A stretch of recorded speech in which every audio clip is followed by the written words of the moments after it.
are talking The Haunting of Sarah Hardy. This is a 1989 made-for-TV movie directed by Jerry London. It stars Morgan Fairchild and Celia Ward as our main character. Now, if you've ever watched the 80s soap operas that came out from America, things like Dynasty or Dallas, and you enjoyed those kind of TV shows in their heyday, then let me tell you, The Haunting of Sarah Hardy is a movie that is made for you because it kind of feels just like one of those soap operas. It's actually based on a novel, and it is one of those movies that it has the kind of the trappings of it looks like a horror film, but actually it's just bearing the lead and it's kind of more of a thriller. This review, by the way, will have some spoilers in it, so you have been warned. But it's a 1989 movie, so, you know, there you go. So, we have a prologue at the beginning showing the Celia Ward character as a young girl, and we learn that her father has died and her mother seems to blame Celia Ward's younger character for the death of the father, and ultimately the mother seems to be under severe mental issues and ultimately commits suicide because she kind of is jealous of the relationship that the daughter had with the father.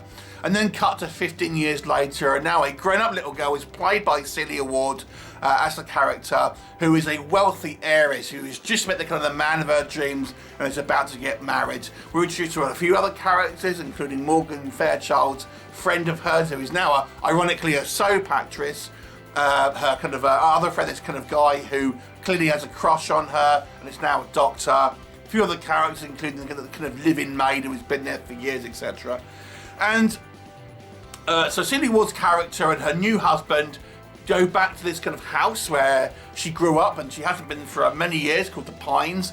And there, once they are there, they are menaced by some type of activity, which seems to be maybe the ghosts of her dead mother, kind of leaving spooky messages and doing kind of strange stuff. And what will happen, you have to watch the movie to find out. So once again, this is going to have some spoilers in the review, and it is one of those films which kind of has the trappings and the aesthetic of a horror film, when in actual fact it's kind of like a whodunit kind of mystery thriller really than anything else. What can we say that works in this movie's favour?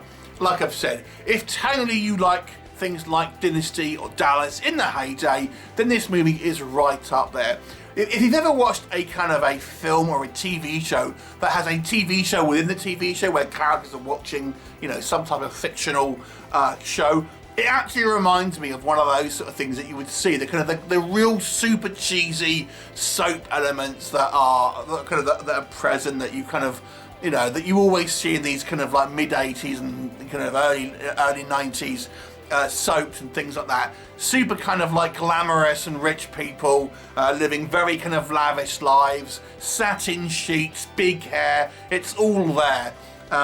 You know, lavish kind of like locations and all that kind of stuff. And this movie is all of those things.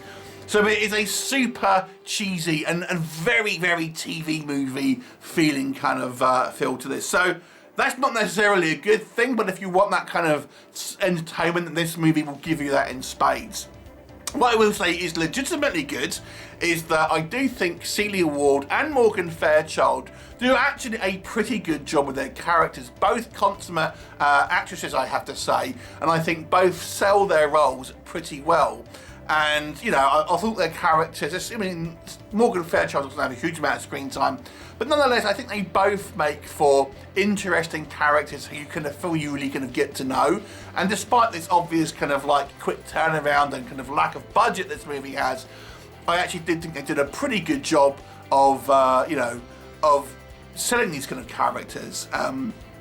Yes, it is a little bit of a wish fulfillment film where we have all these kind of glamorous locations, you know, servants in the house, maids, you know, big kind of like mansions and posh cars and things like that.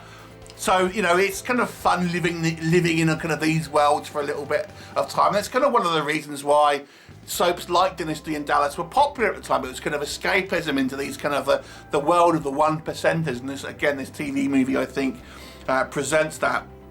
The kind of the horror elements, so to speak, are kind of lo-fi is the best way I would describe it, kind of low-tech, but it actually suits when the reveal happens here. And this movie does try and have a few kind of red herrings in its credit. Obviously, as I say, it's based on a novel, so I guess you would expect that to a certain degree. There's a few kind of fake outs here and clues about what's kind of going on. To me, it does feel a little bit too soapy when it's kind of revealed maybe what's actually kind of going on. It's like, oh man, I should have seen this one coming. It was so typical. So it kind of really, I don't think the drama is really there for this movie in regards to its kind of story. It just feels like typical kind of like soapy fodder melodrama, which obviously isn't a good thing, so let's transition to what works. Yeah, it is totally melodramatic, silly, overly kind of campy TV fare that you would expect. It's the sort of thing that is, like a lifestyle sort of movie that you would see, of its kind of time here. And that the horror elements are a little bit overcooked, to be honest. Where is all this kind of dry ice coming from and things like this whenever we see these kind of like spooky? Is someone there with like a dry ice machine where we have these kind of like, because obviously it's not actually a ghost, it's actually someone trying to do a crime, really. I won't say exactly who, but we learn that there is someone kind of trying to make this Silly Awards character think that there is a ghost. But it's just like, I mean, the amount of preparation and coincidences that would have to happen, it is just silly. I mean, it's just a silly movie. I suppose when this film came out, sophisticated storytelling in kind of like, especially TV movies, was few and far between. This movie isn't sophisticated. It's very, very kind of like basic, relies heavily on suspension of kind of disbelief, and you just have to kind of go with it. The dialogue is dopey at times, and like I said, I like the kind of the Silly Ward and Morgan Fairchild, but some of the other actors here are a little bit kind of too hammy. The characters are really kind of like obvious kind of characters, and some of the kind of the twist, you feel they're just there for kind of a twist's sake, and it's not surprising. It's kind of one of those things that's clearly like, this person has clearly got ill intent because they're too smarmy. For example, right when the first frame you see them, this person is smarmy, they're clearly a bad guy. I'm not going to point out who, but you know what I mean. It isn't ever really scary, and the kind of the spookiest scenes kind of look hokey, I have to say. And considering there are some decent kind of like TV movies that still can have a spooky atmosphere, it never really feels like that. It never really kind of feels particular kind of like spooky or gothic-y. It just feels kind of cheesy at the end of the day. And films can do this, and this one just doesn't.